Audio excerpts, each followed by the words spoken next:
እኔነት የበዛበት ዓለም ላይ ስትመለከቱት ትሁት የሆነ ሰው አላዋቂ ነው ወይም የአእምሮ ህመምተኛ ነው።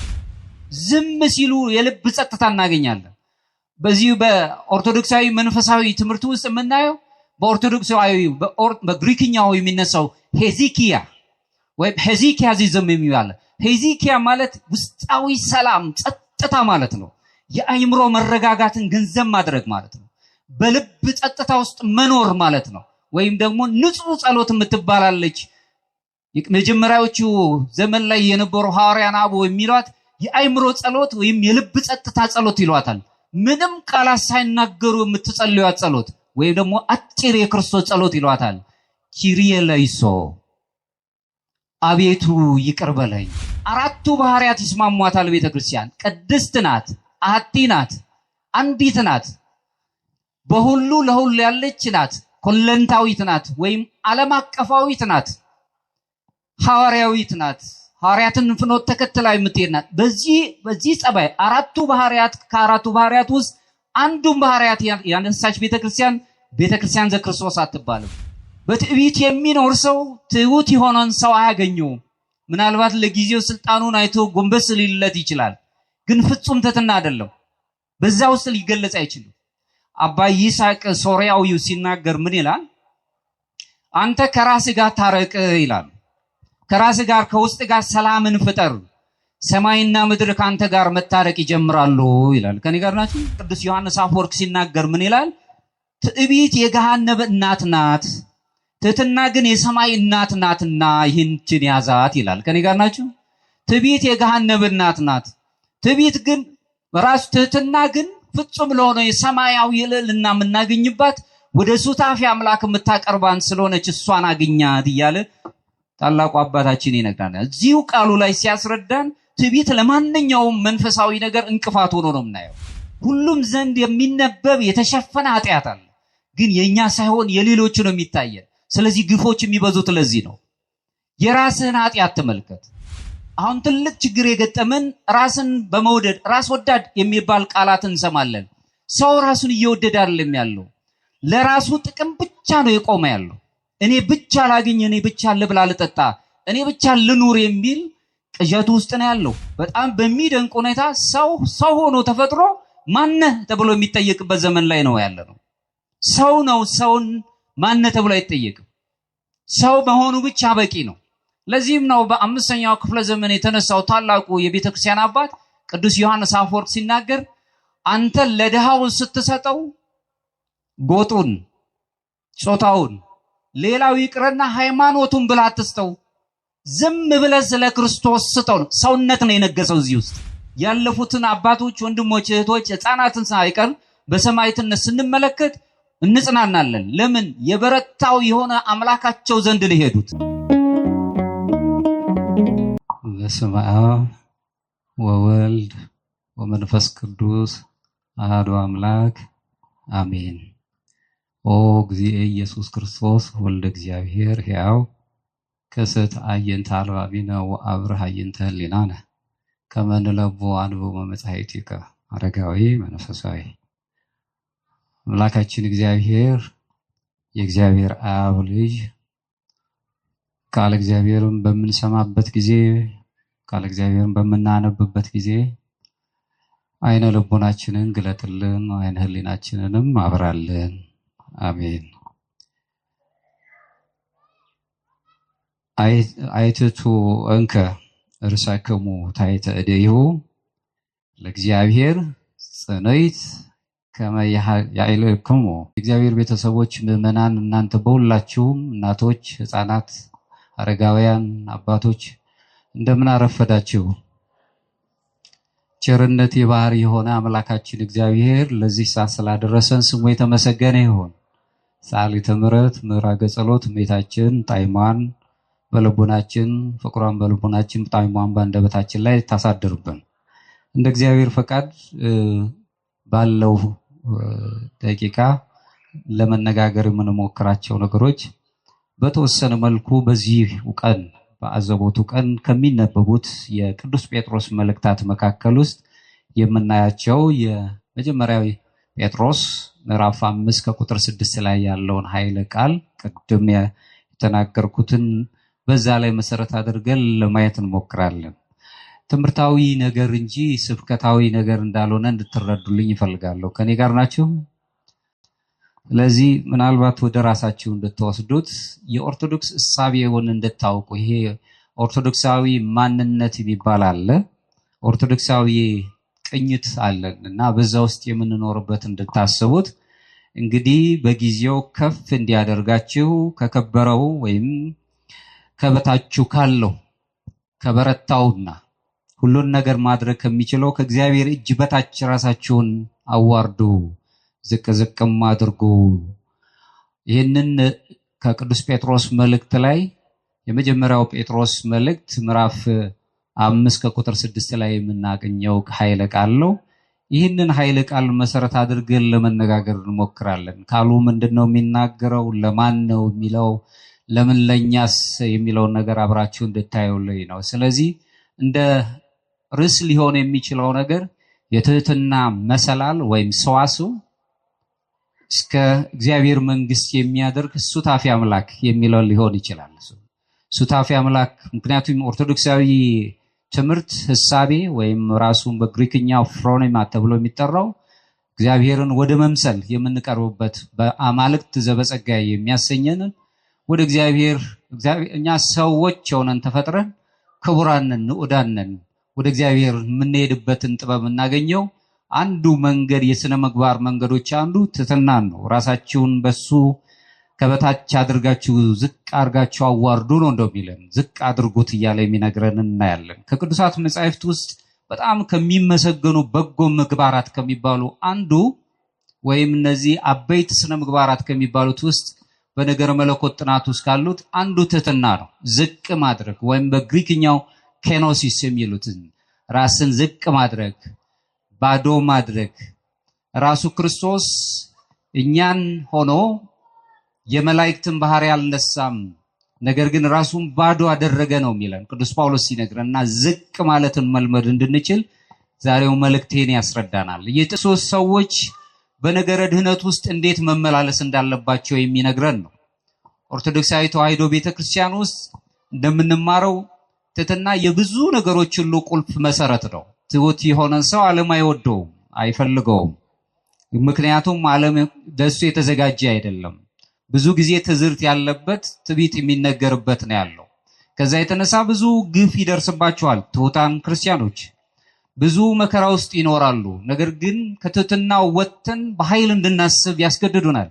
ከዛው እንድንወጣ የሚያደርግ ነገር ግን የለንም። ቃሉ የሚነግረን በምትገፉበት ጊዜ ቢሆንም ነው የሚለው የተፈጠርንበትን ፍጥረት እንድናስብ ዋናውን ነገር እንድንመለከት ነው የሚያደርገን። ስለዚህ የኦርቶዶክሳዊ መንፈሳዊ ትውፊት ውስጥ የቅብብሎሽ ያለው የቤተክርስቲያን ትምህርት ውስጥ ክርስቲያናዊ ሕይወት ብዙ ጊዜ ወደ ላይ ነው የሚመለከተው፣ እርገትን ነው የሚያየው። ከታች ያለ ሰው ወደ ላይ እንዲሄድ ይህንን ነው የሚመለከተውና ዝቅ የሚል ሰው ከፍ ይላል ብሎ ነው የሚናገረው። ከፍ ያለውም ደግሞ ዝቅታን ነው የሚሰጠው። ከፍታን ትሰጣለች አለም በኋላ ወደ ዝቅታዋ ውስጥ ትመራናለች። እግዚአብሔር ጋር ግን ስንሄድ ዝቅ ያለውን ሰው በምድር ላይ እንኳን መጻተኛ የሆነውን ሰው በእግዚአብሔር ዘንድ የከበረ ንዑድ ነው፣ በጣም መልካም ነው። ዝቅ ያለ ሰው የለም። በሰው በተፈጥሮ ውስጥ ዝቅታ በሰው ሰውኛው ቋንቋ ባህሪው ዝቅ አይልም። ስጋው ክቡር ነው፣ ነፍሱ ጽድቅ ያላት ናት። በነፍስ ብቻ ሳይሆን መንፈስ የሚባል ደግሞ ማንነት አለን። በዛ ውስጥ ደግሞ እግዚአብሔርን እናገኘዋለን። የክርስቲያን በጎ አድራጎቶቹ መልካም መካከል ውስጥ ትልቁ ነገር ትህትና በመንፈሳዊ ሕይወት ውስጥ ማዕከላዊ ስፍራን ይዞ ነው የሚገኘው። መጀመሪያ ኃጢአት ሁሉ በምድር ላይ የመጣው ከትህትና በመራቅና ትዕቢትን ገንዘብ አድርጎ በመሄድ የሰው ልጆች በዚች በምድር ላይ እንዲወድቁ ምክንያት ሆኗቸዋል። እሱን የምናይበትን ነገር እናያለን። ትዕቢት መላእክትን በመላእክት ደረጃ ይገለጹ የነበሩ በሰማያት ሁሉ ይኖሩ የነበሩትን እንኳን ሳይቀር ዝቅ አድርጓቸዋል። ሳጥናኤልና ሰራዊቱን ዝቅ ያደረጋቸው ከትዕቢት አንጻር ነው። ትህትና ግን ሰዎችን ወደ ሱታፊ አምላክ ልዕልና ያለበት ከፍታ ነው የምትወስዳቸው። ዝቅ ያለ ይመስለዋል፣ ነገር ግን ከፍታን ያገኝባታል። ይህ ማለት ከእግዚአብሔር ጋር በህብረት መኖርን መልመድ ማለት ነው። በዚህ ውስጥ ስንኖር ከፍታችን ከፍተኛ ነው፣ ወደ ላይ ነው የምንሄደው፣ በልዕልና እንገለጻለን። ሰው በሰውነቱ የማይቆጠርበት ዓለም ላይ ነው የምንኖረው።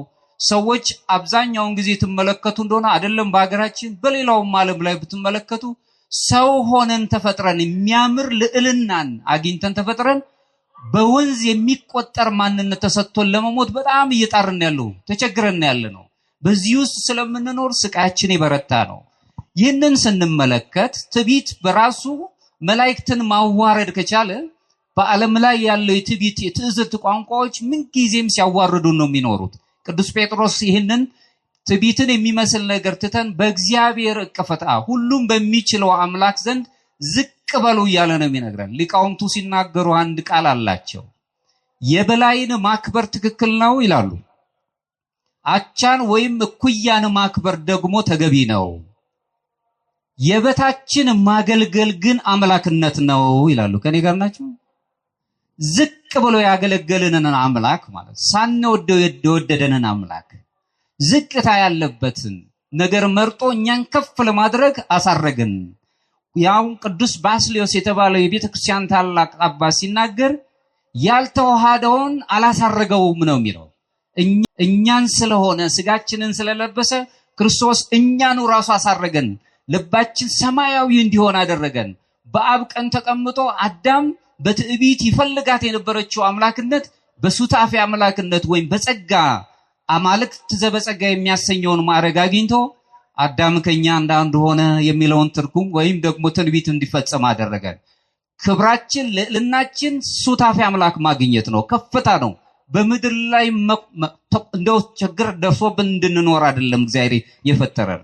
ቅዱስ ጳውሎስ ጴጥሮስ እዚሁ ላይ ሲናገረን ምንድነው የሚለው? ምዕመናኑ ወደ ከፍታ እንዲያስቡ የበረታችውን እጅ የከበረችዋን ነገር እንድናገኝ ከእግዚአብሔር እጅ በታች ራሳችንን ማዋረድ ማለት ምን እንደሆነ ሲያስረዳ እንዲህ ይላል። እንግዲህ በጊዜው ከፍ ያደርጋችሁ ዘንድ ከበረታችሁ ከእግዚአብሔር እጅ በታች ራሳችሁን አዋርዱ። አንደኛ ጴጥሮስ ምዕራፍ 5 ከቁጥር 6 ላይ ሄለንና መልቸው የከበረችው የእግዚአብሔር እጅ ምን እንደሆነች ደግሞ ይነግረናል። የከበረችው እጅ ምን ማለት ነው? ያንን ማስተዋል እንዲነግረን እንፈልጋለን። ብዙ ጊዜ ሰዎች በእውቀት ላይ ብቻ ነው። እውቀት ሂደት እንጂ ፍጻሜ ሆኖ አያውቅም።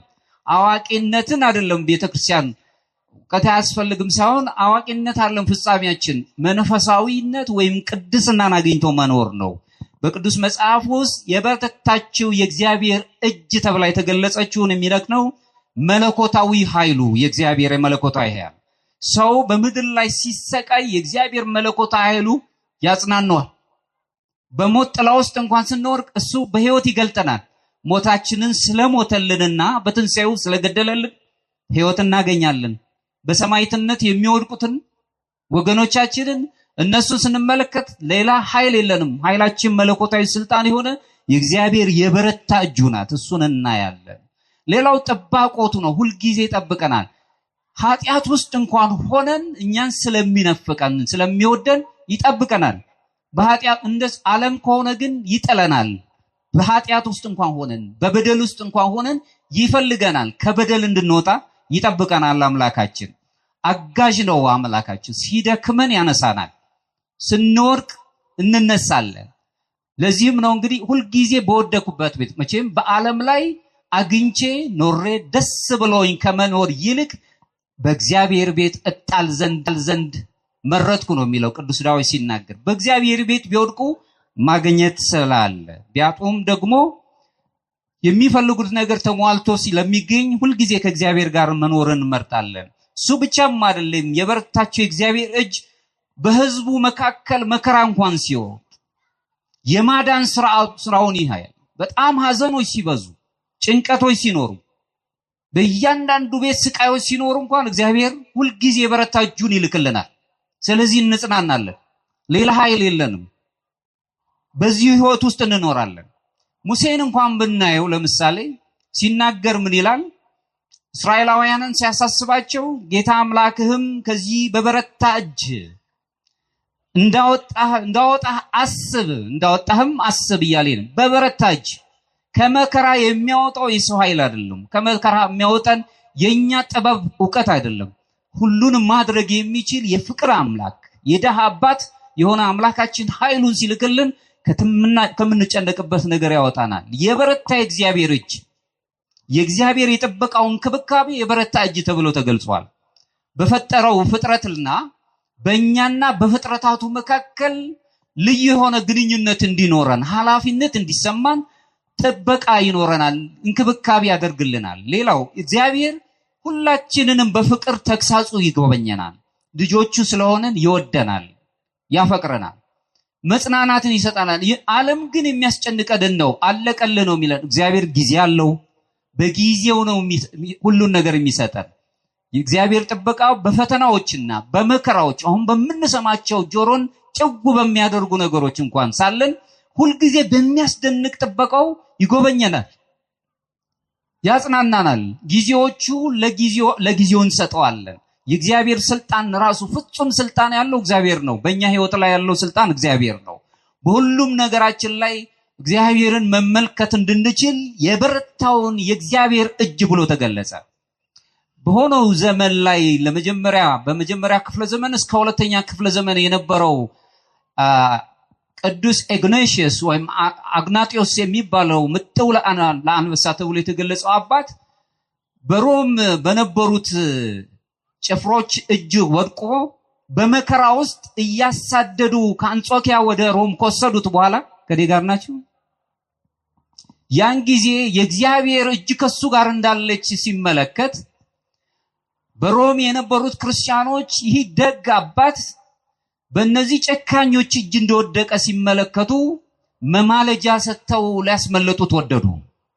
አግናጢዮስ የተባለውን ቅዱስ አባት ሮማውያን ደግሞ አንድ ስርዓት አላቸው። ክርስቶስን የሚከተሉ የሚያምኑትን ሁሉ ወደ አናብስት ጉድጓድ ውስጥ ወይም ደግሞ ራሱን የቻለ ትርኢት ሰርተው ከአናብስት ጋር ያታግሏቸው ነበርና መጨረሻ ላይ በአናብስት ተበልተው ይሞቱ ነበር።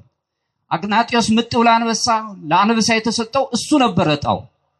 በዚህን ጊዜ ምን አለ? የሮም ክርስቲያኖች ወገኖቼ ሆይ ያለ ጊዜው አትራሩልኝ ያለ። ከኔ ጋር ናችሁ? ያለ ጊዜው አትራሩልኝ። አሁን እኔ ስንዴ ነኝ፣ በአናብስት አፍ ውስጥ ተፈጭቼ ቀርብ ዘንድ ወደድኩኝ። እኔ ንጹህ የክርስቶስ ስንዴ ነኝና ያለ ጊዜ የሆነ መማለጃ ሰጣችሁ ከነዚህ ከጨካኞች እጅ አታስመልጡኛል። ስም ኢትኩን ስም በሐሰት ምስክር ሆኖ በሰማዕትነት አሁን ዛሬ ቅዱስ የሚል ሰማዕትነት ተቀብሎ ነው የሚኖረው። እሱን እናስበዋል። ከኔ ጋር ናችሁ? ዝቅ ብሎ እኔ ለክርስቶስ ስንዴ ነኝ፣ ስንዴ መባ እንደሆነ ሁሉ በመስዋዕትነት ለቤተ ክርስቲያን እንደሚቀርብ ሁሉ እኔ ስንዴ ነኝና እባችሁ ያለ ጊዜው መባን ሰጣችሁ፣ እጅ መስጫ ሰጣችሁ ከጭፍሮቹ እጅ አታስመልጡኝ። አሁን ሰማዕትነትን እፈልጋለሁ፣ ጊዜው አሁን ነው፣ ወደ እግዚአብሔር ዘንድ ቀርብ ዘንድ የእግዚአብሔር የበረታ እጁ ታደነኛለች ብሎ ተናገረ። ከኔ ጋር ናችሁ? ብዙ መከራ ውስጥ አለን። አሁን የምንሰማቸው ብዙ መከራዎች ናቸው። እግዚአብሔር ግን የበረታ እጁ የሚያድነን ስለሆነ ከሞት በኋላ ሁሉ እንጽናናለን፣ ደስ ይለናል። ያለፉትን አባቶች፣ ወንድሞች፣ እህቶች፣ ሕፃናትን ሳይቀር በሰማዕትነት ስንመለከት እንጽናናለን። ለምን? የበረታው የሆነ አምላካቸው ዘንድ ነው የሄዱት። እኛም ወደዛ ለመሄድ እናፍቃለን። ሁልጊዜ ግን ኃይላችን እግዚአብሔር ነው ብለን በእሱ እንመካለን። የእግዚአብሔር ፊቱ ራሱ በእግዚአብሔር ፊት ዝቅ ብለን የምንታይበትን ራሱ የትህትና ዝቅታን ትርጉሙን ቅዱሳት መጻሕፍት በሰፊ ነው የሚያስረዱን። በእግዚአብሔር ፊት የሚኖረው ትህትና እግዚአብሔርን ፈቃድ መፈጸምን ከራሳችን ምኞት ይልቅ የእግዚአብሔርን ፈቃድ መፈጸምን ይመለከታል። የእግዚአብሔር ፈቃድ ምንድነው ነው? እኔን የምትወዱ ከሆነ ትእዛዜን ፈጽሙ አለ በዮሐንስ ወንጌል ላይ ራሱ አምላካችን ኢየሱስ ክርስቶስ። ትእዛዙ ምንድነው ብለን ስንጠብቅ እርስ በርሳችሁ ተዋደዱ አለ። የእርስ በርስ መዋደድ ጥርጉን ሲያሳየን ደግሞ የራሱን ሕይወት አሳልፎ ከመስጠት የበለጠ ምን ፍቅር አለ አለ። የፍቅር ጥጉ በልቦና ላይ የተተከለ የመውደድ ኃይል ነው። ራሳችንን አሳልፈን በዚህ ከቁሳዊው ዓለም ሐሳብ ወጥተን ከኔ ይልቅ እኛ የሚለውን ሐሳብ ይዘን የምንሄድበት በሕይወት የምንገለጽበት ሰዋዊ ጠባያችን በተግባር የሚገለጥበት ከኔነት ምክንያቱም የሰው ልጅ ብቻውን ይሆን ዘንድ መልካም አይደለምና ነው የሚለው መጽሐፍ ሲነግረን። ለአዳምና ለሔዋን የተነገረ ቢመስልም ለሁላችንም ነው። ሰዎች ከሰዎች ጋር ነው የሚያምርባቸው።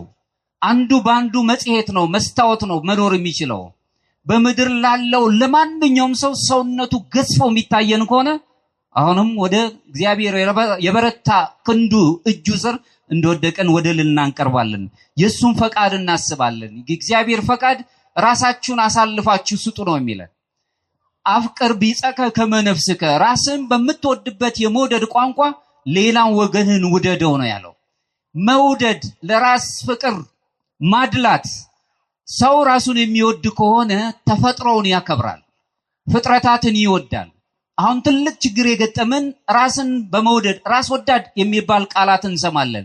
ሰው ራሱን እየወደደ አይደለም ያለው፣ ለራሱ ጥቅም ብቻ ነው የቆመ ያለው። እኔ ብቻ ላግኝ፣ እኔ ብቻ ልብላ ልጠጣ፣ እኔ ብቻ ልኑር የሚል ቅዠት ውስጥ ነው ያለው። በጣም ተቸግረን ያለው። በዚህ ውስጥ ብዙ ሰዎች ይሰቃያሉ። በእግዚአብሔር ጥበቃ ውስጥ መኖር ራሱ የትህትናን ገጽታን እናያለን። በእግዚአብሔር ታዛዥነት ውስጥ ደግሞ ስንኖር በማናቸውም ሁኔታ ውስጥ ወኩን መሐይምነ እስከ ለሞት ነው የሚለን ራዕየ ዮሐንስ ላይ የምናነበው።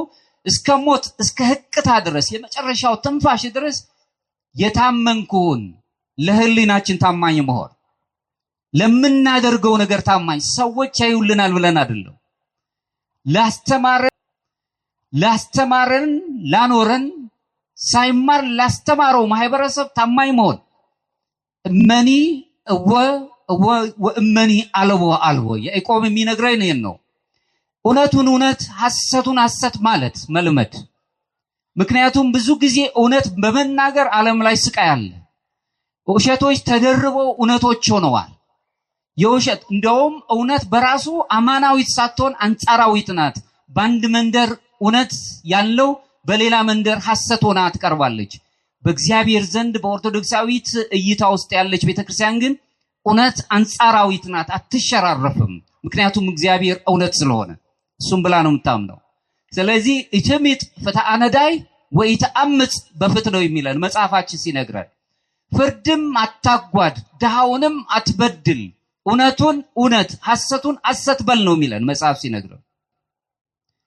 ይህንን ስንመለከት ዓለም ላይ በጣም ብዙ ፍትህን የተጓደለበት ከመኖሩ የተነሳ ትንሽና ትልቅ የሚል ነገር አለ። በዛ መልኩ ድሃው ይበደላል፣ የሚችለው ደግሞ በዳይ ይሆናል። ሁሉም ግን በእግዚአብሔር በበረታችው በእግዚአብሔር እጅ ግን ሁሉም ሰው ዋጋውን የሚያገኝበት ዘመን አለ። በድሃውም ዘንድ ላይ ያለውን የድሃውን ፍርድ አታጣም። ፍትህ ማለት እውነትን ከሐሰት ለይቶ ማሳየት ስለሆነ፣ ሌላው በመለኮታዊ ተግሳጽ ሁል ጊዜ በትዕግስት መኖር ትሕትናም ብሎ ነው የሚገልጸው። እግዚአብሔር ይገስጸናል። ተቀነዩ ለእግዚአብሔር በፍርሃት ወተሐሰዩ ሎቱ በረአድ ነው የሚለን ቅዱስ ዳዊት ሲነግረን። ለእግዚአብሔር በፍርሃት ተገዙ መገዛታችሁም ደስ እያላችሁ ነው ብሎ ተቃርኖ ያለበት ቃላቶችን ይነግረናል። በፍርሃት ተገዙ ይለንና ደስ ይበላችሁ ደግሞ ይለናል። ፍርሃት ሌላ ጎን ነው፣ ደስታ ደግሞ ሌላ ገጽታ ነው። ነገር ግን ደስታችሁ ደስ እያላችሁ ቅዱስ በሆነው ፍርሃት ማለት ነው። ልጅ አባቱን በሚፈራበት የአክብሮት ፍርሃት ለእግዚአብሔር ተገዙ እንጂ እግዚአብሔር በሰማይ ሆኖ ይህንን ሰማይ የሻፎ ድንጋይ አድርጎ ጥሎ ያጠፋናል ብለናል። ለማምላካችን እንፈራው የፍቅር ፍርሃት እንፈራዋለን። ስለዚህ በፍቅር ፍርሃቱ ስንኖር እግዚአብሔር ይገስጸናል፣ ይመክረናል። እሺ በእጄ ስንል ልባችን ሲታረቅ እግዚአብሔር ይሰማናል። በዚህ መኖር ራሱ ትሕትና ብሎ ገልጾታል። ሌላው በእግዚአብሔር ትእዛዝ ውስጥ ታዛዦች መሆን፣ በብዙ መልኩ ታዛዥ መሆንን መልመድን መቻል በራሱ ትሕትና ነው ራሱን የቻለ። ሌላው ትሕትና እንደ መንፈሳዊ ጥንካሬ ተገልጻ በኦርቶዶክሳዊ መንፈሳዊ ትምህርት ውስጥ ትገለጻለች። እሱ ነው ዓለም ራሱ በዓለም እይታው ስንመለከት ትሕትና ብዙ ጊዜ ድክመትን ነው የሚያሳየው። ምክንያቱም በዓለም ሰለጠን ባለው ይሄ ቁሳዊው ዓለምና እኔነት የበዛበት ዓለም ላይ ስትመለከቱ ትሁት የሆነ ሰው አላዋቂ ነው ወይም የአእምሮ ህመምተኛ ነው። ከኔ ጋር ናችሁ? በእግዚአብሔር አገር በክርስትና ህይወት ግን ትሕትና ህይወት ነው። የጥንካሬ የብስለት ምልክት ነው። ከድክመት የምንወጣበት ነው። ኦርቶዶክሳዊ ትውፊት ውስጥ የሚያስተምረው እውነተኛ ትህትና የመንፈሳዊ ጥንካሬያችን የምናሳይበት ነው። በራስ ወዳድነት በራስ ፈቃድ ከመገደፍ ይልቅ ለእግዚአብሔር ፈቃድ እንድንደገፍ በእግዚአብሔር ፈቃድ ውስጥ እንድንኖር ትህትና መንገድን ትሰጠናለች። ይሄንን ነው ቅዱስ ጴጥሮስ የሚነግረን። ሌላው በአብዛኛው ጊዜ ቅዱስ ጴጥሮስ ከሚያስረዳን አንዱ የሚገልጽልን በእግዚአብሔር በዚህ በከበረችው እጅ ስር ትሁታን ሆነን ራሳችንን አዋርደን ስንኖር የናቁን እንኳን በዓለም ላይ የናቁን እንኳን ከፍታችንን አንድ ወቅት ይረዳሉ፣ ሰውነታችንን ይረዳሉ። በጣም በሚደንቅ ሁኔታ ሰው ሆኖ ተፈጥሮ ማነህ ተብሎ የሚጠየቅበት ዘመን ላይ ነው ያለነው። ሰው ነው፣ ሰውን ማነህ ተብሎ አይጠየቅም። ሰው በመሆኑ ብቻ በቂ ነው። ለዚህም ነው በ5ኛው ክፍለ ዘመን የተነሳው ታላቁ የቤተክርስቲያን አባት ቅዱስ ዮሐንስ አፈወርቅ ሲናገር አንተ ለድሃው ስትሰጠው ጎጡን፣ ጾታውን፣ ሌላው ይቅርና ሃይማኖቱን ብላ አትስጠው፣ ዝም ብለህ ስለ ክርስቶስ ስጠው። ሰውነት ነው የነገሰው እዚህ ውስጥ። ሰውነት በሰውነቱ ከኔ ጋር በእምነት ስለሚመሳሰለኝ ብቻ አይደለም። በሰውነቱ ክርስትና የሚነግረን ለማንም ሰው ሰዋዊ የሆነ ስሜታችን መግለጽ እንጀምር ወደ ስነ ምግባር ጠባይ ከዛም መንፈሳዊ የሚባለውልና መያዝ እንጀምራለን። በመጀመሪያው ሰዓት ላይ ከድቀት ውስጥ የሚነገረው ውድቀት በትዕቢት ምክንያት ከወደቀው መካከል የሚታወቀው ሳጥናኤል ነው። ሳጥናኤል ብዙ ጊዜ ተተርኮልናል፣ ሰምተነዋል። ኢሳይያስ ላይ ግን አንድ ቃል ይነገረናል። ትንቢተ ኢሳይያስ ምዕራፍ 14 ከቁጥር 12 እስከ 15 ላይ አንተ የንጋት ልጅ አጥቢያ ኮከብ ሆይ ይለዋል። በፊት በነበረው ክብሩ እንዴት ከሰማይ ወደክ፣ አሕዛብን ያዋረድክ አንተ ሆይ እንዴት እስከ ምድር ድረስ ተቆጠርክ? ወደ ሰማይ አወጣሃለሁ፣ ዙፋኔንም ከእግዚአብሔር ከከዋክብት በታች ከፍ አደርጋለሁ። በሰሜንም ዳርቻ በመሰብሰቢያውም ተራራ ላይ እቀመጣለሁ። ከደመና ከፍታ በላይም አርጋለሁ፣ በልዑልም እመሰገናለሁ አልህ። ነገር ግን ወደ ሲኦል ወደ ጉድጓድ ጥልቅም ትወርዳለህ አለው። ከኔ ጋር ናችሁ? ይህንን አስቦ ሁሉን ማድረግ እችላለሁ፣ ከፍ ያለውንም ቦታ ላይ ያገኛለሁ፣ ልዕልናም ቦታ ሆናለሁ፣ የፍጥረታት ሁሉ ገዢ ሆናለሁ አልክ።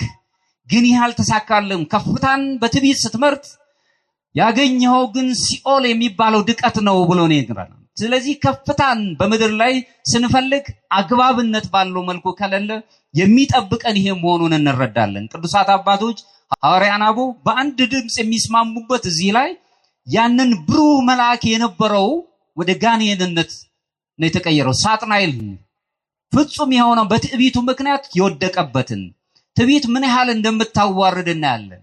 ሰውነትን ስንንቅ ትዕቢትን ገንዘብ እያደረግን ነው። ሰውነታችንን ሲንቁን ማክበር በራሱ ከራስ ነው የሚጀምረው። ሰላም ከራስ ነው የሚጀምረው ወገኖች። ማክበርን ያለመደ ሰው ሊከበር አይችልም። በትዕቢት የሚኖር ሰው ትሁት የሆነን ሰው አያገኘውም። ምናልባት ለጊዜው ስልጣኑን አይቶ ጎንበስ ሊልለት ይችላል፣ ግን ፍጹም ትሕትና አይደለም። በዛ ውስጥ ሊገለጽ አይችልም። አባ ይስሐቅ ሶርያዊው ሲናገር ምን ይላል? አንተ ከራስ ጋር ታረቅ ይላል። ከራስ ጋር ከውስጥ ጋር ሰላምን ፍጠር፣ ሰማይና ምድር ካንተ ጋር መታረቅ ይጀምራሉ ይላል። ከኔ ጋር ናችሁ? ከኔ ጋር ናችሁ? በውስጥ ያለው ሰላም ሲኖር ሰማይና ሰማይ ሳይቀር በሰማይ ያሉት በምድርም ያሉት ሳይቀሩ ከኛ አይምሮ በላይ የሆኑት ነገሮች እርቅን ይጀምራሉ። ባንተ ውስጥ ሰላም ሲኖር አለመልሶ በሺህ የሚቆጠሩት ሰዎችን ሰላምን ያገኛሉ ይላል። ሰላም የሌለው ሰው ስለ ሰውነት አይራራም፣ ጨካኝ ነው። ውስጣዊ ሰላም የሌለው ሰው በፍጹም ስለ ሰዎች ሰላም አይጨነቅም። ውስጣዊ ትሕትና የሌለው ሰው በፍጹም ስለ ሰዎች ትሕትና ሊረዳ አይችልም። ለዚህ ነው ብዙ ሊቃውን ሲናገሩ አብዝሖ ትሕትና ከሞኝነት ቁጥር ነው ይላል። ዓለም ትሁት ስንሆን ሞኞች አድርጋ የአእምሮ ሕመምተኞች አድርጋ ነው የምታስበን። ትሕትና ግን አምላካችን ኢየሱስ ክርስቶስ ነው ያስተማረን። ለዚህም ነው ይህንኑ አንቀጽ በተነተነበት ትርጉሙ ላይ ቅዱስ ዮሐንስ አፈወርቅ ሲናገር ምን ይላል? ትዕቢት የገሃነም እናት ናት፣ ትሕትና ግን የሰማይ እናት ናትና ይህችን ያዛት ይላል። ከኔ ጋር ናችሁ? ትዕቢት የገሃነም እናት ናት። ትዕቢት ግን በራሱ ትሕትና ግን ፍጹም ለሆነ የሰማያዊ ልዕልና የምናገኝባት ወደ ሱታፊ አምላክ የምታቀርባን ስለሆነች እሷን አግኛት እያለ ታላቁ አባታችን ይነግራናል። እዚሁ ቃሉ ላይ ሲያስረዳን ትዕቢት ለማንኛውም መንፈሳዊ ነገር እንቅፋት ሆኖ ነው የምናየው። ኦርቶዶክሳውያን እኛ የባህል አስተዋጽኦዎች አይደለንም። በባህል አስተዋጽኦ ውስጥ የምንኖር ሰዎች አይደለም። እኛ እግዚአብሔር ራሱ ኦርቶዶክሳዊ እይታችን ነው መጥራት አለበት። መንፈሳዊያን የሚባል የመንፈስ መንገድ ነው ያለ። በመንፈሳዊ ሕይወት ውስጥ የምንኖር ነን። እዚሁ ላይም ደግሞ የሊዮ ቅዱስ ኢሬኔስ የተባለ ታላቅ አባት ሲያብራራ ምን ይላል? ሰዎችን አዳም የወደቀበትን ውድቀትን ተመልክቶ እንደ እግዚአብሔር ትሆናላችሁ ተብለው አዳምና ሔዋን የወደቁበትን አንቀጽ የተነተነበት ቦታ ላይ ምን ይላል? ሰው ከመጀመሪያው ጀምሮ አምላክ ሆኖ አልተፈጠረም አለ ቅዱስ ኢሬኔስ። አምላክ ሆኖ አልተፈጠረም። ነገር ግን አምላክን መምሰል መለኮታዊ ባህሪን የሚካፈልበት ሱታፊ አምላክ የሚያገኝበትን ችሎታ ግን ሰጠው፣ እንዲህ ሆኖ ተፈጠረ ይላል። ከኔ ጋር ናችሁ? በአርአያውና በአምሳሉ ሲፈጥረን እግዚአብሔርን ወደ መምሰል የምንመጣበት ነገር አዳም በትዕቢት ምክንያት እባቡ ካሳተው በኋላ ሔዋንን ካሳታት በኋላ ወደ ምድር ሲወርዱ አዳም በስቃይ ውስጥ ነው የነበረው። ጉቶ ስር ነበር የተደበቀው። የዓለም ምሳሌ ወደ ሆነችው የት ነው ያለው ተብሎ የአምላክ ድምፅን በሰማ ሰዓት ራቁቴን ነኝ በጉቶ ስር ነው ያለሁት ነው። ራቁትን መሆንን ማን ነገረ? ከሱታፊ አምላክ ስንወጣ ከመንፈሳዊ እይታችን ስንርቅ አሁንም የለበስነው ልብስ ራሱ አይከልለንም። መንፈሳዊ ርቃን ይሆናል ህይወታችን። ከመንፈሳዊ ነገር የራቀን እንሆናለን። ልክ ይህንን ካገኘ በኋላ አዳም በደሉ እንደተሰማው ሲያቅ መጀመሪያ የሰው ልጅ ሲፈጠር ግን አምላክ እንዲሆን አይደለም፣ እኛ አምላክ እንሆናለን አይደለም፣ አምላክን ግን እንመስላለን። በአርአያው በአምሳሉ ስለተፈጠረን አምሳል አርአያ የሚባል አለ።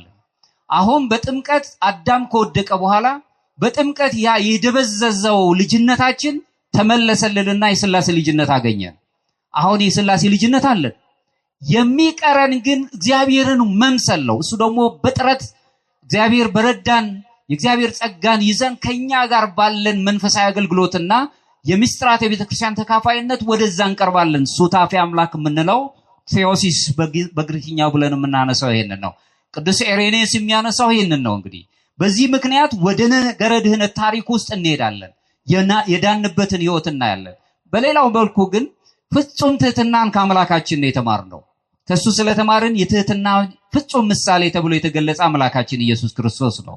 ለዚህም ነው ቅዱስ ጳውሎስ ሲናገር በፊልጵስዩስ መልእክቱ ላይ ምዕራፍ 2 ከቁጥር 8 ላይ ራሱን አለ አምላካችን ኢየሱስ ክርስቶስ አዋረደ ለሞትም፣ ይሄውም የመስቀል ሞት እንኳን የሆነውን የታዘዘ ሆነ ነው። ራሱን ባዶ አደረገ። ስለኔ፣ ስለናንተ፣ ስለ አዳም፣ ስለ ፍጥረታቱ፣ ስለ ሰው ልጆች ብሎ አምላካችን ራሱን ዝቅ አደረገ። ከፍታን የተመኘ አዳምን ትሕትና ያስተምር ዘንድ ዝቅ አለ ብላ ከፍ ሊያደርገን ዝቅ ብሎ መጣ። ከፍ ብሎ በመስቀል ላይ ታየ። በመስቀል ላይ ተሰቅሎ አይደለም ነፍሳዊ ባህሪያችንን ሰውነታችን ግርማ አገኘ። እሱ ደመግቦ አልነበረም ነው የሚለን መጽሐፍ ሲነግረን። በመስቀል ላይ ሆኖ በደም ታጥቦ በደም ውስጥ ሆኖ ደሙን አፈሰሰልንና እሱ ግን ደመግቦ አልነበረም። አዳም ከወደቀ በኋላ ውበቱ የሰውነት ውበቱ ጠፍቶ መንፈሳዊ ህይወቱ ጠፍቶ የነበረውን በደሙ ከመለሰለት በኋላ ደመግቦ አደረገን እኛን። ከኔ ጋር ናችሁ? ደመግቦ ያደረገን አምላካችን ኢየሱስ ክርስቶስ በመስቀል ላይ ሆኖ ዓለምን ነፃ ወጣ። የዓለም ነፃ የወጣበት ምልክት ሰጠንና ልጅነታችን በደም ታጠበ። አንተሙ ታቦቱ ለእግዚአብሔር የሚለን ለዚህ ነው። የእግዚአብሔር ቤተ መቅደሶች እናንተ ናችሁ፣ የመንፈስ ቅዱስ ማደሪያ ናችሁ። ቅዱስ ጴጥሮስም ቅዱስ ጳውሎስም የሚስማሙበት ነገር ግን በደሙ ዋጋ ስለተገዛችሁ የራሳችሁ አይደላችሁም ብሎን የግል ማንነታችንን ጥያቄ ውስጥ አስገቡት።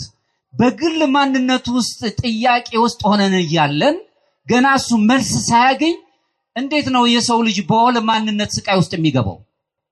አንተ ከዚህ ነው የመጣው፣ አንተ ከዛ ነው የመጣው፣ ለምን ይሰቃያል? ቤተክርስቲያን የሁሉ ናት። ዮሐንስ አፈወርቅ ሲናገር ቤተክርስቲያን የፍርድ ቤት ወይም የፍርድ አደባባይ አይደለችም፣ ነገር ግን ህሙማን የሚፈወሱባት ሆስፒታል ናት። የቤቱም አለቃ ወይም ደግሞ ህሙማንን የሚፈውሰው ደግሞ ራሱ ሐኪሙ መድኃኔ ዓለም ክርስቶስ ነው፣ እንደራሴዎቹም ካህናት ናቸው ብሎ ቅዱስ ዮሐንስ አፈወርቅ ያስቀምጣል። አድሎ የለባትም፣ ሁሉንም ነው የምታገኝ። በየትኛውም ከዚህ አካባቢ ከዚህ ነው ያለው የቆዳ መልክ የንግግር የቋንቋ ዘይቤ ባለበት አትለካውም። ለሁሉም እኩል የሆነች ቤተክርስቲያን ሁሉንም የምትይዝ፣ ምክንያቱም አራቱ ባህሪያት ይስማሟታል። ቤተክርስቲያን ቅድስት ናት፣ አሐቲ ናት፣ አንዲት ናት፣ በሁሉ ለሁሉ ያለች ናት፣ ኮለንታዊት ናት ወይም ዓለም አቀፋዊት ናት፣ ሐዋርያዊት ናት፣ ሐዋርያትን ፍኖት ተከትላ የምትሄድ ናት። በዚህ ጸባይ አራቱ ባህሪያት ከአራቱ ባህሪያት ውስጥ አንዱን ባህሪያት ያነሳች ቤተክርስቲያን ዘክርስቶስ አትባልም። ይህ ለኛ ህይወት የሚስማማ ነው ወገኖቼ። በአንድነት እንድንኖር እግዚአብሔር ይፈልጋል። ምክንያቱም እኛ የእግዚአብሔር ቤተ መቅደሶች ነን። በአንድ ሐሳብ እንዲኖሩ ቅዱሳኑ ደጋጎቹ በአንድ ሐሳብ ይኖሩ ነበር። ሐዋርያቱ እግዚአብሔር መንፈስ ቅዱስ በዛ ነው የወረደላቸው። እንደገናም ደግሞ ቅድስናን እኔ ቅዱስ እንደሆንኩ እናንተም ቅዱሳን ሁኑ ብሏል። በቅድስና ውስጥ ነው የተለየ አኗኗር ነበር የሚኖሩት። ሰውነትን አክብረው መንፈሳቸውን ጠብቀው የነፍስ ሰዎች ሆነው የሚኖሩ ነበር። አልፎም ደግሞ ለሁሉም በሁሉም የተሰጡ ነበሩ። የገሌ ወገን የሚባል ማንነት አልነበራቸውም። ሐዋርያቱ አባቶቻችን በፍጹም ከዚህ ወገን የሚባል ነገር የላቸውም። ክርስቶስን በተናገሩ ቁጥር በዓለም ዘንድ ያለውን ሽታ ሁሉ የመቀየር ጸጋ ነበራቸው። ከዚህ አልፎ ደግሞ ሐዋርያቱን እንደመራቸው ምጥው ሆረ ሄደ ነው የሚለው ራሱ ለሰማዕትነት የተሰጡ ሐዋርያዊ ስራን የሚሰሩ ስለነበሩ እነዚህ ትርጉሞች እኛን የሚስማሙን ናቸው። በዚህ ህይወት ውስጥ ስንኖር ራሳችንን ዝቅ አድርገን የልዕልናውን ከፍታ መያዝ እንችላለን። ክርስቶስ ለኛ የትህትናችን ዝቅ ማለታችንን ወደ እግዚአብሔር ወደ ሰዎች ስንቀርብ ዝቅ ማለታችንን ይቀበላል። አሁን ቅድም የተናገርኩት ብዙ ጊዜ በዓለም ላይ ስንመለከት ስልጣን ያላቸውን ከፍታ ላይ ያሉ ድምጻቸው የሚሰማ ሰዎችን ዝቅ እንላቸዋለን። አሰላምታችን ሁሉ ይቀየራል። አቻ እንኳን ያሉን ሰዎች እንኳን ጓደኞቻችንን የምንለዋወጠው ነገር መሆን ስላለበት ብቻ እናደርጋለን። ዝቅ ያለውንም እንረሳዋለን። ዝቅ ያለውን ማገልገል ነው አምላክነት ብለው የሚገልጹ ዝቅ ብሎ መገልጻት። ስለዚህም ነው ቅዱስ አትናቴዎስ ዘእስክንድርያው ሲናገር ምን ይላል? ሰው የእግዚአብሔርን ለመቀበል ብቁ ይሆን ዘንድ ቃል ሥጋ ሆነ። ቃል የተባለ መድህን ክርስቶስ አምላካችን ከሰማይ ወርዶ ዝቅ ያለውን አዳምን ባህሪውን ከፍ ሊያደርግ እኛን ከፍታችንን ሊመልስልንና ወደ ቀደመ ክብራችን ሊመልስ ቃል ወልደ እግዚአብሔር ኢየሱስ ክርስቶስ መድህን ዓለም እሱ ሰው ሆነ፣ ዝቅም አለልን። ሁሉን ማድረግ የሚችል አምላክ በትህትና በግርግም ውስጥ ተወለደ። እነዚህ እንስሶች እስትንፋሳቸውን ለገሱት። የትህትና ባለቤት የሆነው አምላካችን በምድር ላይ መጥቶ እረኞቹ የተናቁት የነበሩት ከብት ጠባቂዎች መጥተው አመሰገኑት። ዝቅ ብሎ ታየ። ሁሉን ለኔም ለናንተም ትልልቅ ነገር የሰጠ አምላክ ከፍተኛ ቦታን ያደለን አምላክ እሱ ዝቅ ብሎ በዝቅታ ውስጥ ከፍታችንን ሳለልን አመጣልን። እሱም ማየት የምንችልበት ነው። ከዚሁ ጋር እንግዲህ ዮሐንስ ወንጌል ምዕራፍ 13 ከቁጥር 14 ላይ እንግዲህ ይላል እኔ ጌታና መምህር ስሆን እግራችሁን ካጠብኩኝ አለ መድህን ዓለም ክርስቶስ፣ እናንተ ደግሞ እርስ በርሳችሁ እግራችሁን ትታጠቡ ዘንድ ይገባችኋል። ምሳሌ ለመሆን መጣ። ዝቅ ማለትም በጣም በዓለም ኃጢአተኛ በደለኛ ናት ብለው የከሰሷትን እንኳን ሴት ከሳሾችሽ ወዴት አሉ? ከእናንተ መካከል ኃጢአት የሌለበት ሰው ይውገራት። ሁሉም ኃጢአቱ ተናበበ። ሁሉም ዘንድ የሚነበብ የተሸፈነ ኃጢአት አለ፣ ግን የኛ ሳይሆን የሌሎች ነው የሚታየን። ስለዚህ ግፎች የሚበዙት ለዚህ ነው። የራስህን ኃጢአት ተመልከት። ሁሉንም ነገር በመናገራቸው ፈሪሳውያን አዋቂዎች ሆነው ነበር የሚታዩት። ዝቅ ማለትን አልለመዱም። ዝቅታን ከመጻሕፍት ቢነገራቸውም በተግባር ሊተረጉሙት አይቻሉ። አሁንም ቅዱስ ይስሐቅ ሶርያዊው ሲናገር ምን ይላል? አንተ በምድር ላይ ስትኖር ነው ማለት አላዋቂ ሆነህ ኑር ይላል። ማለት ዕውቀትን ንቆት አይደለም። ምክንያቱም አንተ ከምታውቃቸው ዕውቀቶች የበለጠ የማታውቃቸው አሉና ስለዚህ አላዋቂ ሆነ መኖር ይሻላል። በመናገር በትዕቢት ስቃይ ውስጥ ከምትገባ አለ ዝም ማለትን ምረጥ። ዝም በላ። ከኔ ጋር ናችሁ? ዓለም ብዙ ጩኸት አለው። የእግዚአብሔር ሰዎች ያዳምጣሉ እንጂ አይጮሁ። ብዙ ነው የሚሰሙት። ዝም በል። እምተናብቦ ይሄ ይሳርመሞ ከመናገር ዝምታ ይሻላል። ቅዱስ ዳዊት ሲናገር ደግሞ ራሱን የሚያነው ለአንደበቴም ሲም እግዚኦ አቃቤ ለአሁየ ለአንደበቴ ጠባቂ ንዘዝላት። እቺ ምላስ እሳት ስለሆነች አገርን ቃላቶቻችን አገር መጠገን አገር ማፍረስ ስለሚችሉ ህዝብን ስለሚያጠፉ በቃላት ብዙ ሰዎች ስለሚሞቱ በቃላት ብዙ ሰዎች ስለሚጠገኑ መልካም ሲሆን ስለዚህ አለመናገርን ዝምታ ምረጥ። አለመናገር ግን ማለት ዝም ማለት ግን አለመናገር ማለት አይደለም። የት መናገር እንዳለብህና የት መናገር እንደሌለብህ መለየት ማለት ነው። ከኔ ጋር ናችሁ? ዝም ማለት ዝም ስንል አላዋቂዎች መሆን ማለት ወይም መሸነፍ አይደለም፣ መንበርከክ አይደለም። ዝም ሲሉ የልብ ጸጥታ እናገኛለን።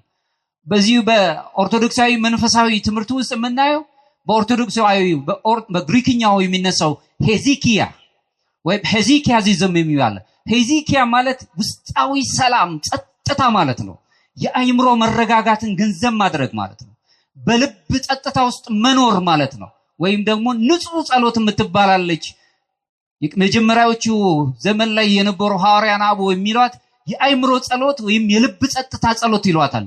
ምንም ቃላት ሳይናገሩ የምትጸልዩት ጸሎት ወይም ደግሞ አጭር የክርስቶስ ጸሎት ይሏታል። ኪሪየ ለይሶ አቤቱ ይቅር በለኝ። ሁሉም ሰው የሚጸልያት አሁንም ተቀምጣችሁ እኔም ቆሜ ሁሌም እንጸልያት እየሰራን እየወጣን ይቅር በለን ትትናን ነው የሚገልጸን። እሱ ዝቅታን ነው የሚገልጸው። ስለዚህ በየት ቦታ መናገር እንዳለብህ ወቅ የት ቦታ ደግሞ መናገር እንደሌለብህ ወቅ ነው። በእምነት ሲመጣ ዝም በል እያለን አይደለም። እምነቴማ ይሄ ነው አግባብ በሆነ መልኩ መግለጽ መቻለን። አዋቂ ሆነ ከምትሰቃይ አላዋቂ ሆነ መኖር ይሻላል ይላል። አዋቂነት ስቃይ ነው አሁን። ምክንያቱም ዕውቀቱ ራሱ በጥበብ የታሸ ዕውቀት አይደለም። የኦርቶዶክስ ዕውቀት በጥበብ የተቃኘ ዕውቀት ነው። በዛው ምክንያቱ ዕውቀት ብቻውን አያሻግረንም። ከዕውቀት ጋር ጥበብ ግን ማሻገር ይችላል፣ ለትውልድ ይተርፋል። እሱን ይዘ መኖር አለብህ ነው የሚለው። ስለዚህ ማለት ክርስቶስ ትትናውን ያስተማረን በቃል ብቻ አይደለም፣ በተግባር ነው። መስቀል ላይ ውሎ ነው ትትናውን ያሳየን። ደም ተከፍሎልን ነው ትትናውን ያሳየን። ትሁታን መሆን አንደበታችን የሰላ ንጹህ ነገሮችን መናገር የምንችል አዎ እንደምትጠይቁኝ አምናለሁ። ይህ ዓለም እኮ ትትናችን እንደሞኝነት ቆጥሮታል። ዓለሙ እሱን ነው የሚነግረን።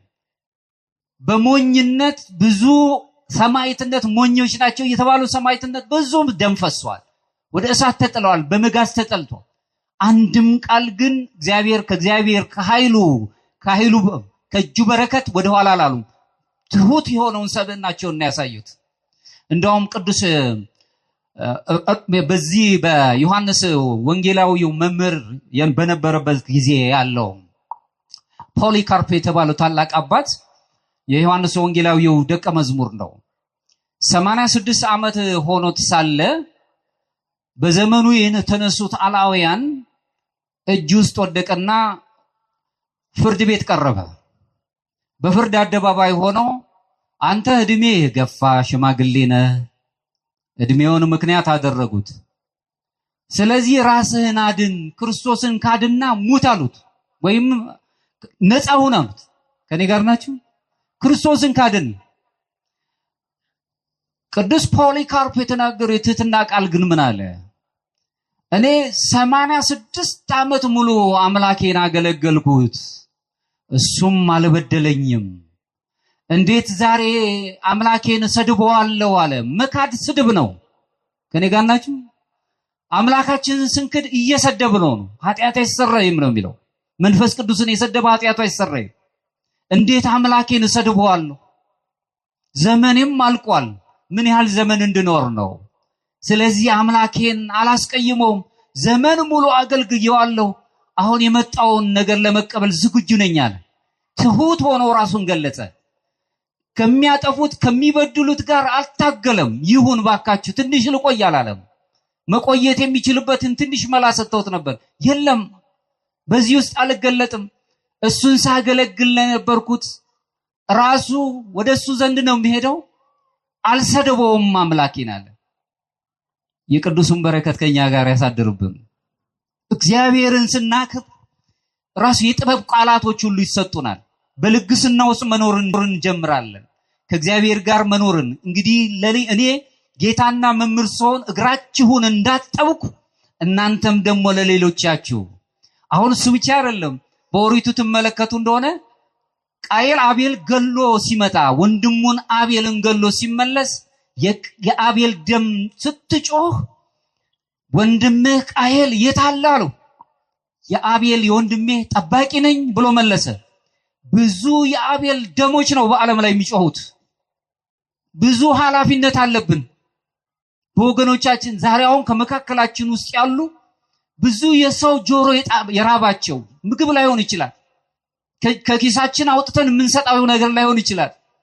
የሰው ጆሮ የሚጠብቁት የሰው አለ የሚሉ ከጎረቤቶቻችን ከወገኖቻችን አሉ። ጩኸታቸው ወደ እግዚአብሔር ዘንድ የደረሰ የት አለ እኔ አላውቀውም የምንልበት ዘመን አይደለም። እኔ ብቻ ልኑር የምንለው አይደለም። ምክንያቱም ይቺ ዓለም የተሰጠችው በጋራ እንድንኖርበት ነው። በአምስተኛው ክፍለ ዘመን የነበረው ከሐዋርያን አበው መካከል አንዱ ቅዱስ አምብሮስ ዘሚላን የተባለው አባት ሲናገር ምን ይላል? አንተ ለድሃው ስትሰጠው የራሱን ታስረክበዋለህ። ምክንያቱም ይቺ ዓለም የተፈጠረችው ለሀብታሞች ብቻ አይደለም ለሌሎችም ጭምር እንጂ። ይህንኑ ቃል ደግሞ የሚጋራው ታላቁ የዘመኑ የነገረ መለኮት መምህር የተባለው ሜትሮፖሊታን ካልስቶስ ወድ ሲናገር ምን ይላል? የክርስትና ጉልላት ትልቁ አሁን የምናየው ጉልላት ከፍተኛውም ልዕልና ይህ ነው። ይኸውም የጋራ ጥቅም የሆነውን ነገር መሻት ነው። እኔ ብቻ ልብላ፣ እኔ ብቻ ልኑር የሚለው ክርስትና አይደለም። አብረን መብላት መጠጣት አለብን። ሲሆን እኔ በቃኛል ብለን ሙሉን የምንሰጠው ድምጽ ላጣው ሰው ድምጽ የምንሆነለት አግባብ ባለበት መልኩ ትሁት ሆነን ከትዕቢት ነጽተን። ስለዚህ ይህንን የምናገኝበት ከሆነ አሁንም ወደ እግዚአብሔር አምላካችን እንሄዳለን። እግሩን ማጠብ እግራቸውን ሲያጠር ስርዓት ነው። አምላካችን ዝቅ ብሎ የሐዋርያቱን እግር ሲያጠብ መለኮታዊ ትህትናውን ግን ገልጿል። አምላካችን ትሁት የሆነው አምላካችን ዝቅ ብሎ ወደ እግር አባቶቻችን እጅ ሲነሳሱ ዝቅ ነው የሚሉት። ለባለስልጣን ብቻ አይደለም ለሁሉም ነው። ሕፃኑም አምላክ አለው፣ መልአክም ይጠብቀዋል። ለሁሉም ሰው በሰውነቱ ክቡር ነው። እሱን ማየት የምንችልበትን ነገር ነው።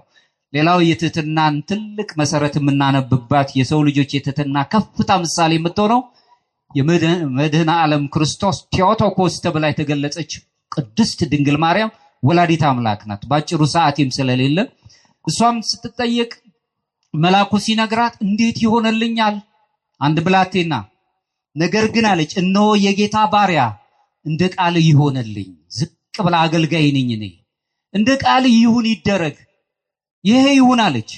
በትህትናዋ ምክንያት እግዚአብሔር ከፍጥረታት ሁሉ በላይ የነበረውን ከፍታ ከፍ እንድትል አደረጋት። ስግው የሆነው ቃል ረቂቅ የሆነው የማይጨበጠው በጠባብ ደረት ባጭር ቁመት ተወስኖ ለዚህ ክብር የምትበቃዋን ድንግል ማርያምን መርጦ ትህትናዋን ወዶላት በትህትና ልዕልና ውስጥ አምላካችን እኛን ሊያድን ከቅድስት ድንግል ማርያም ከስጋዋ ስጋ ከነፍሷ ነፍስ ነሳ። ስለዚህ የባሪያይቱን መዋረድ አይቷልና ብላ ጸለየች። ዝቅ የሚሉትን የሚጎበኝ አምላክ ነው ያለን። የትህትናን ትልቅ የከፍታን ምሳሌ የምናነባት ድንግል ማርያም ናት። በዚህ ህይወት ውስጥ ስንኖር አሁንም በዚህ ጎርጎርዮስ ፓላማስ የተባለውን የድንግል ማርያምን ትህትናን በገለጸበት አንቀጹ ላይ ምን ይላል? ትህትና ድንግሊቱን ሰማይ የማይችሉትን እርሱን ለመቀበል ብቁ ሰማያት የሰማያት ሁሉ ሰማይ የሆነውን አምላክ እሱን እንድትወስድ ብቁ አደረጋት ይላል። ትሕትና ድንግሊቱን ሰማያት የማይችሉትን እርሱን ለመቀበል ሰማያት ይችሉት የማይችሉትን ሁሉ መላእክት የማይዳስሱትን ሁሉ እንድትሸከም ብቁ አደረጋት ብሎ ጎርጎርዮስ ጳላማስ የሰባተኛው ክፍለ ዘመን የቤተ ክርስቲያን ታላቅ አባት ይህንን ገልጿል። በዚህ ሕይወቱ ስንሄድ እኔ የጌታ ባሪያ ማለትን መልመድ እንድንችል ትሕትናን ከድንግል ማርያም ተማርን። በጊዜው ተመለከቱ እንደሆነ ቅዱስ ጴጥሮስም ሲናገር በትምህርቱ በጊዜው ከፍ እንዲያደርጋችሁ ከበረታው ከእግዚአብሔር እጅ በታች ራሳችሁን አዋርዱ። ጊዜ ተገልጿል።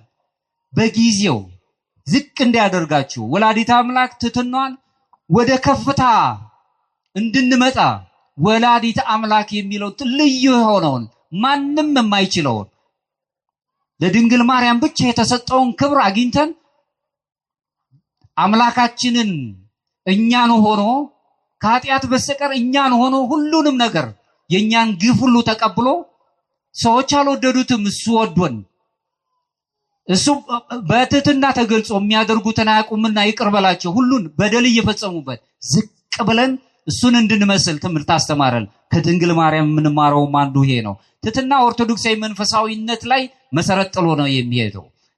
በዚህ ሕይወት ውስጥ እንድንኖር ነው። ትሕትና ራስን ከማታለል ነፃ ያወጣናል። ትሑት ስንሆን ራሳችንን አናታለልም። በእግዚአብሔር ፊት ፍቅርን እውነታን ሁሉ የምንገልጽበትን የእውነት ሰዎች ያደርገናል። እውነት መናገር መቻልን። እውነት ስንናገር ብዙ ጊዜ ችግር ይገጥመናል። በእውነት ስንኖር ግን ትሕትና በራሱ ቅዱስ ይስሐቅ ሶርያዊ ሲናገር ምን ይላል? እዚህ ላይ ትሕትና የመለኮት ልብሱ ናት ነው ቢለው። ከኔ ጋር ናችሁ? ትሕትና ለመለኮት ለአምላካችን ራሱ ልብሱ ውበቱ ናት። የሚደነቅበት የሚመሰግንበት ነው። ይህንን መለኮታዊው የሆነውን ዝቅ ብሎ እኛን እንደወደደንና እርቃናችንን የነበረው በአዳም ምክንያት ጸጋችን ተገፎ የነበረውን መለኮታዊውን የሆነ ሱታፌ አምላክ የሚባለውን አማልክት ዘበጸጋ የሚለውን ነገር ሊሰጠን ሊያለብሰን አምላካችን ወደዚህ ምድር ወርዶ ዝቅ አለልን። በምድር ላይ ኦርቶዶክሳውያን እኛ ዝቅታን እንደ ሞኝነት መቁጠር የለብንም። ትሑታን መሆን ነው። የሆነ ወቅት ላይ ሰዎች ይማራሉ፣ መመለሳቸው አይቀርም። እንዲመለሱ ነው መጸለይ ያለብን። እዚሁ ላይ ፈሪሳዊውን ብትመለከቱ አንድ ፈሪሳዊና ቀራጩ ብዙ ጊዜ ተመራቸዋል። ወደ ቤተ መቅደስ ሲገቡ ፈሪሳዊ ሰው በመመጻደቅ እንደዚህ ኃጢአተኛ ሰው ስላላደረከኝ አመሰግንሃለሁ፣ ያ ቀራጩ ደግሞ አምላኬ ሆይ ከፍ ብዬ አንተ ማየት የሚያስችለኝ ምንም በጎ ነገር የለኝም፣ ዝቅ ብሎ አቤቱ ማረኝ። ከኔ ጋር ናችሁ? ዝቅ ሲል ከዛ በኋላ አምላክ ሲናገር ምን አለ? መልሶ ያለው ከዚያ ይልቅ ይህ ጻድቅ ሆኖ ወደ ቤቱ ተመለሰ። ዝቅ ስንል ቅድስናን፣ እውነትን፣ ጽድቅን ይዘን ወደ ቤታችን እንሄዳለን። ዝቅ ማለትን መልመድ። ዝቅ ብለን ነው የቅድስት ቤተክርስቲያንን አውደ ምሕረት ምንስመው። ዝቅ ስንል ከፍታን ያድለናል አምላካችን። በዚህ ታሪክ ውስጥ ኦርቶዶክሳዊ ትርጓሜውን በደንብ ማየት አለብን። ነገረ ድህነትን በዚህ ውስጥ ስለምናይ ራሱን የቻለ ነገር ድህነት የሚገኘው በውጫዊ ተግባር ላይ ውጫዊ የሆነው ነገራችን ብቻ እንደው ትሑታን ስለሆነን አይደል። ውስጣዊ የሆነ የሚታገለን የትዝርትና የትዕቢት መንፈስ መውደቅ አለበት። እሱ ሲወድቅ አሁንም እግዚአብሔር ወደ ምሕረቱ ይወስደናል። እሱም ማየት የምንችልበት ነው። የመጨረሻውም አነሳው ይህንን ትሕትናን ማየት የምንችልበትን ዮሐንስ ዘሰዋስው የሚባል የመሰላል 30 መሰላልን ስሎ በተለይም ለባሕታውያንና ለመነኮሳት በሚገልጸው አንቀጹ ላይ ለሁላችንም በሚመች አይነት መልኩ የጻፈው ጽሑፍ አለ። እዚህ ጽሑፉ ላይ ራሱ ምን ይላል? ዮሐንስ ዘሰዋስው ጋኔል ሊመስለው ወይም ሊያሸንፈው የማይቻለው ብቸኛው በጎ ነገር ትሕትና ብቻ ነው አለ። ከኔ ጋር ናችሁ? ሁሉንም ነገር መምሰል ይችላል። እብርኩስ መንፈስ ጻድቅም መምሰል ይችላል። ጿሚም ጸላይም ሊመስል ይችላል። ሊያስቀድስም በሚመጣ አይነት መልኩ መስሎ ሊመጣ ይችላል። ነገር ግን በጣም የሚቸገረው ትሑት ሆኖ መምሰል አይችልም። ለምን? ውድቀቱ በትዕቢት ስለሆነ። ሰዎች ትሑታን ሳይሆን ውስጣቸው ትሑታን ሳይሆን በትዕቢትና በትዕዝት ኖሮ ግን አፋዊ ውጫዊ ገጽታቸው ትሑት መምሰል ሆኖ የሚመሰል ከሆነ አንድ ቀን ግን ውስጣዊው ነገራችን ይወጣል። ማንነታችን ይጋለጣል። ራሳችንን መምሰለን ነው መኖር ያለብን። ራሳችንን ፈልገን ማግኘት ነው ያለብን። ስለዚህ እሱን መምሰል አይችልም ነው የሚለው። በዚሁ ላይ ይህ አባባል ልዩ የሆነ ባህሪ ነው የሚገልጸው። ርኩሳት መናፍስ የተወሰነ ውጫዊ ነገሮችን መምሰል ይችላሉ፣ ግን ውስጣዊውን ነገር ማግኘት አይችሉም። እግዚአብሔር ትሕትናን ግን ለምን ፈለገ ብለን እንጠይቅ ይችላል። እግዚአብሔር በፍጹም ከስነ ምግባራት መካከል ውስጥ መሰረት የሆነውን ራሱ ፍቅር እንኳን ትልቁ ቢሆን ትሕትናን ግን በጣም ይወዳታል። ሐዋርያው ቅዱስ ያዕቆብ ሲናገር ምን ይላል? በያዕቆብ ምዕራፍ 4 ላይ እግዚአብሔር ትዕቢተኞችን ይቃወማል፣ ለትሑታን ግን ጸጋን ይሰጣቸዋል ይላል። እጅግ የተቆራኘ ፍቅር አለው ከትሕትና ጋር፣ ዝቅ ማለትን እሱም ስላሳየን ዝቅ እንድንል ይፈልጋል። በተመሳሳይ መልኩ ቅዱስ ዳዊትም በመዝሙረ ዳዊት መዝሙር 38 ላይ ከቁጥር 6 እግዚአብሔር ልዑል ነውና ዝቅተኛውንም ያያል አለ። ዝቅ ያለውን ይመለከታል። የወደቀውን ማየት የሚችል አምላክ ይፈልገናል። ዝቅ ያለውን የተሰቀለው አምላክ ሁላችንንም ይፈልጋል። የሚጠለው የለም። ትሑት ሰውነት መልካም የሆነ ስጦታም አለው። ይህም በበጎ ሕይወቱ የሚገለጽ ነው። ስለዚህ ትዕቢት ራሱ መሰረታዊ ነገሩ ምንድነው? እኔ እችላለሁ ነው የሚለው፣ አደርገዋለሁ ነው ትዕቢት። ትሕትና ግን ምን ጊዜም ችሎታውን ለአምላክ ነው የሚሰጠው። እግዚአብሔር ይችላል፣ በእግዚአብሔር ኃይል አለን፣ እግዚአብሔር ያከናውንልናል፣ በእግዚአብሔር ጥበብ ውስጥ ሁሉ እንኖራለን ነው የሚለው። ቅዱስ ዮሐንስ አፈወርቅ ሲናገር ምን ይላል መልሶ? ትሕትና የበጎ ምግባራት ሁሉ ስር፣ እናትና ሞግዚት፣ መሰረትና ማሰሪያ ናት ይላል። ለሁሉ ነገር ማሰሪያችን ትሕትና ናት። ፍቅር አለን እንኳን ብለን ፍቅራችን በትሕትና መገለጽ ካልቻለ አሁንም የከሸፈ ነው የሚሆነው። በዚህ ሕይወት ውስጥ እንድንኖር ቅዱሳን አባቶቻችን መምሰል የምንችልበትን ነገሮች ማየት አለብን። የአምላኬን ሕማም እመስል ዘንድ እቀበል ዘንድ አቤቱ ፍቀዱልኝ። ቅድም አግናጢዮስ ምጥውላ አንበሳ የተናገሩት እባካችሁ ክርስቲያኖች ወይ መማለጃ ሰጣችሁ በምድር ላይ ተቅበዝብዤ ከምኖር አሁን እንኳን አለ የአምላኬን ሕማም ተቀብዬ እሱን እመስል ዘንድ ፍቀዱልኝ አለ። እግዚአብሔርን መስለን እንድንኖር ዓለም አይፈቅድልንም። እኛ ግን ከዚህ ዓለም ጠባይ ወጥተን ከቁሳዊው ዓለም፣ ይህ ማለት ሳትበሉ ሳትጠጡ ኑሮ ሳይኖራችሁ ሳትነግዱ ዝም ብላችሁ ኑሩ ማለት አይደለም። እንዲሁ ዝም ብሎ በተቀመጣችሁበት ከሰማይ ይወርዳል ማለት አይደለም። የምትሰሩት እንዲባረክ እውነተኞቹን የምታገለግሉት አገልግሎት ዝቅታ ባለበት ወደ ከፍታ የሚያድግ ይሁን። እግዚአብሔር ይባርክላችኋል። ቅዱስ ፖሊካርፕም የሚያስቀምጥልን ነው። በጊዜው ሲል በጊዜው እያንዳንዱን ቅዱስ ያዕቆብ ሲያነሳ ራእዩን ገና እስከተወሰነ ጊዜ ድረስ ነውና እያለ የሚነግረናል ቅዱስ ዕንባቆም ከትንቢተ ዕንባቆም ምዕራፍ 2 ከቁጥር 3 ላይ። ስለዚህ ወደ ሱታፌ አምላክ ሊያመጡ የሚችሉትን ነገሮች በደንብ ተገንዝበን መሄድ አለብን። በዚህ ውስጥ ስንኖር እግዚአብሔር አምላካችን የልዕልናውን ጥግ ይሰጠናል። እንደ መጨረሻ የምናየው ምናልባት ማጠቃላይ የማደርገው ነገር እንዴት በተግባር እንግለጸው ነው።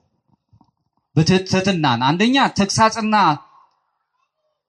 በተግሳጽ ሕይወት ውስጥ የምንኖርበትን የደስታ ሕይወታችንን ፈልገን ማግኘት አለብን። ተግሳጽን መውደድ አለብን። ተግሳጽ ቸል የሚል የራሱን ነፍስ ይንቃል። ዘለፋን የሚሰማ ግን አይምሮውን ያገኛል፣ ወይም ደግሞ ዕውቀቱን ጥበቡን ይገለጽለታል። ይህ ምሳሌ 15 ላይ የምንረዳው ነው። ክርስቶስ ደቀ መዛሙርቱን እኔ እንዳደረግኩላችሁ እናንተ ደግሞ እርስ በርሳችሁ ምሳሌ ሆናችሁ አድርጉ ብለው እንደሰጣቸው ሌሎችን በፍቅር ማገልገልን መልመድ አለብን። ማፍቀር አለማፍቀር አንችልም። ፍቅር ተፈጥሯዊ ነው። ሰዎች አፍቅሩኝ ብሎ ማስገደድ አይችሉም እንጂ እንደውም አልፎ ተርፎ ገዳዮቻችንን እንኳን እንድናፍቅር ጠላቶቻችንን ውደዱ ነው ያለን። የክርስትናው ትልቁ ጥግ በጣም ከባዱ ፍቅር ጠላትን መውደድ ነው። በዚህ ውስጥ እንድንኖር ነው።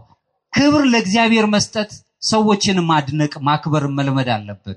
ለትሕትና ዘወትር በጸሎት ምንለምን ጌታ ኢየሱስ ክርስቶስ ሆይ የእግዚአብሔር አብ ልጅ አቤቱ እኔን ማረኝ ይቅር በለኝ እግዚኦ መሐረነ ክርስቶስ የምንለውን ነው። ከዕለት በዕለት ሁልጊዜ በንስሐ ውስጥ መኖር መልመድ።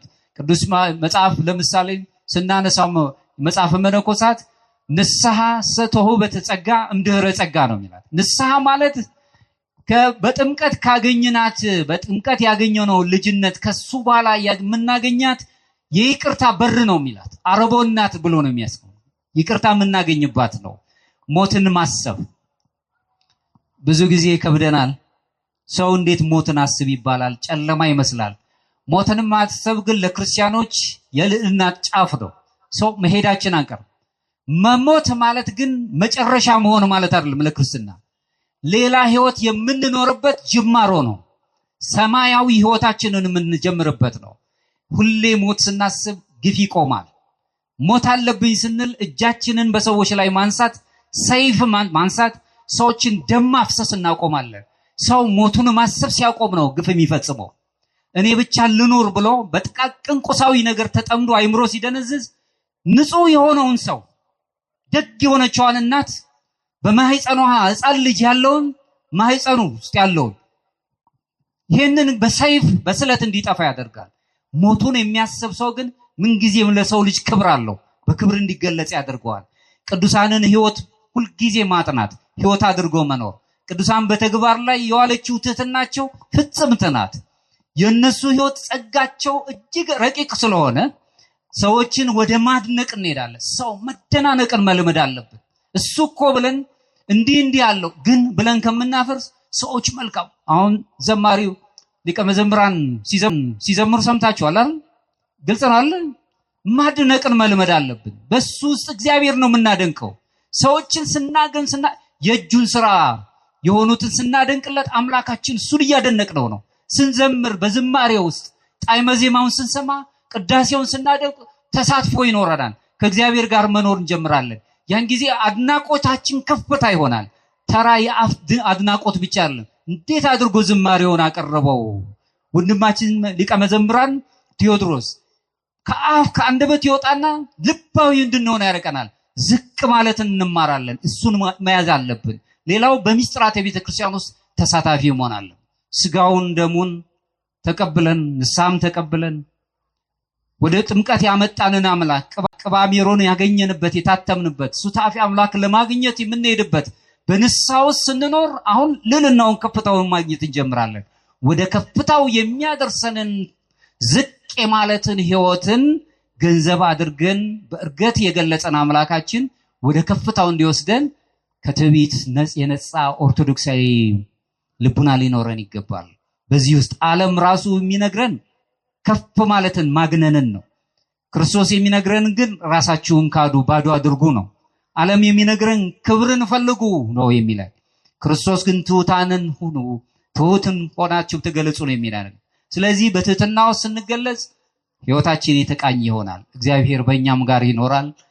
የመጣብን ሁሉን ነገር እግዚአብሔር ከሀገራችን ከዓለማችን ላይ አንስቶ የትዕቢትን መንፈስ የአጋንንትን መንፈስ ሁሉ አጥፍቶልን እኛም በትህትና ተገልጸን በዝቅታችን ውስጥ ወደ ልዕልና እንዲመልሰን የአምላካችን የእግዚአብሔር ቅዱስ ፈቃድ ይሆንልን። የድንግል ማርያም ረድኤት በረከት ከኛ ጋር ይሁን። መልአኩ ይርዳን። ቅዱስ ሚካኤል በቸርነቱ ይጠብቀን። ሀገራችን ኢትዮጵያን ሰላም ያደርግልን። ይቆየን።